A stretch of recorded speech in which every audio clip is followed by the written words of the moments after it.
பொத்துவில் பிரதேச சபைக்கான தவிசாளர் உப தவிசாளரை தெரிவு செய்கின்ற நிகழ்வு ஹிஜ்ரி முஹர்ரம் 1447 முஹர்ரம் இன்றைக்கு புதிய வருடத்தின் புதிய நாளிலே துவங்கியிருக்கிறது.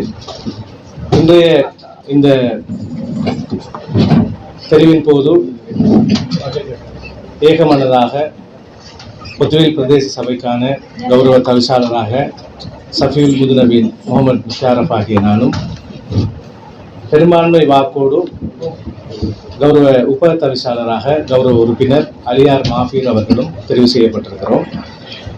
பொத்துவில் பிரதேச சபையை பொறுத்தளவிலே சுயேட்சை குழு 4 அன்னாசி சின்னத்தில் போட்டியிட்ட நானும், நேரடியாக மரச்சின்னத்தில் போட்டியிட்டு வெற்றி பெற்ற உப தவிசாளரும் இருந்தபோதும் கூட 2 தினங்களுக்கு முன்பதாக அன்னாசி சின்னத்தில் போட்டியிட்டு வெற்றி பெற்ற நான் உட்பட எங்களுடைய கௌரவ உறுப்பினர்கள் மற்றும் ஆதரவாளர்கள் அனைவருமே ஸ்ரீலங்கா முஸ்லிம் காங்கிரஸிலே உத்தியோகபூர்வமாக இணைந்து கொண்டோம். அந்த அடிப்படையில் ஸ்ரீலங்கா முஸ்லிம் காங்கிரசினுடைய ஒரு சபையாகத்தான் பொத்துவில் பிரதேச சபை திகழ்கிறது என்கின்ற ஒரு கருத்தை நான் இங்கே சொல்லிக்கொள்ள ஆசைப்படுகின்றேன். எனவே பெரும்பான்மையான முஸ்லிம் காங்கிரசினுடைய உறுப்பினர்களால் ஆளப்படுகின்ற ஒரு சபையாக இந்த பொத்துவில் பிரதேச சபை இருக்கிறது என்கின்ற விடயத்தை சொல்லிக் கொள்வதோடு, இந்த ஊரிலே வெவ்வேறு துருவங்களாக இருந்தவர்கள் இந்த ஊர் ஏனைய பிரதேசங்களை விடவும் மிகவும் தனிமைப்பட்ட ஒரு பிரதேசம். குறிப்பாக எல்லா இனங்களும் ஒற்றுமையாக வாழ்கின்ற ஒரு பிரதேசம். தமிழ், முஸ்லிம், சிங்களம் என்கின்ற பேதங்களுக்கு அப்பால் ஒற்றுமையாக வாழ்கின்ற ஒரு பிரதேசம். கிழக்கு மாகாணத்தில் அதிகமான வருமானம் கொண்ட ஒரு பிரதேச சபை. எனவே எல்லா இனங்களையும் அரவணைத்து செல்வதற்கான ஒரு பெரும் பொறுப்பு இருக்கிறது.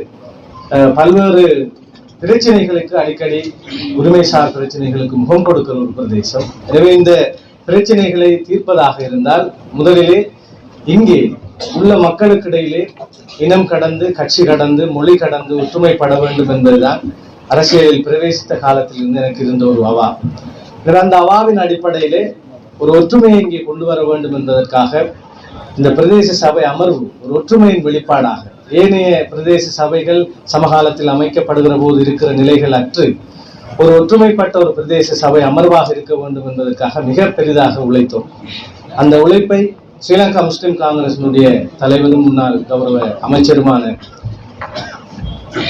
ரவுப் ஹக்கீம் தலைவர் அவர்களிடம் இந்த விடயத்தை எடுத்துச் சொன்ன போது அவர் நேற்றைய தினம் வருகை தந்து இங்கே பிளவுபட்டிருந்தவர்களுக்கு இடையிலே கட்சி பேதங்களை கடந்த ஒரு ஒற்றுமை நிலைப்பாட்டை உருவாக்கியதன் அடிப்படையில் இந்த சபை இன்று கூடியிருக்கிறது என்பதிலே இந்த ஊர் மக்கள் மிகுந்த மகிழ்ச்சியோடு நாம் இருக்கிறோம். எனவே இந்த ஒற்றுமை தொடர்ச்சியாக கொண்டு செல்லப்பட வேண்டும். கடந்த கால நிகழ்வுகள், சம்பவங்கள் என்பவை பற்றியதான மீட்டல்கள் என்பதை விட எதிர்காலத்தில் இந்த ஊருக்கு கிடைக்கக்கூடிய நலவுகள் என்பதில் யார் அக்கறையோடு இருக்கிறார்களோ அதில் வெற்றி உண்டு என்கின்ற ஒரு செய்தியை கௌரவ தவிசாளராக நான் இந்த இடத்தில் இந்த ஊர் மக்களுக்கு நான் சொல்லிக்கொள்ள ஆசைப்படுகின்றேன். எனவே மிக பெரும் விட்டுக் கொடுப்புகள், மிக பெரும் தியாகத்தின் அடிப்படையில் எதை நாம் செய்ய விளைகிறோம் என்று கேட்டால் என்னுடைய பதில் வளம் மிக்கதான ஒரு பொத்துவில் பிரதேசத்தை நாங்கள் எதிர்காலத்தில் உருவாக்கப் போகிறோம் என்பதுதான் அதனுடைய பதிலாக இருக்கும்.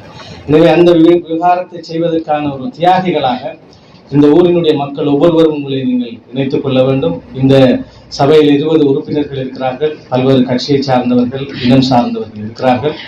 எல்லோரிடமும் சொல்லிக் கொள்கிற விடயம், கௌரவ உறுப்பினர்களுக்குரிய நல்லொழுக்கத்தை பேணிக் கொள்ளுங்கள்.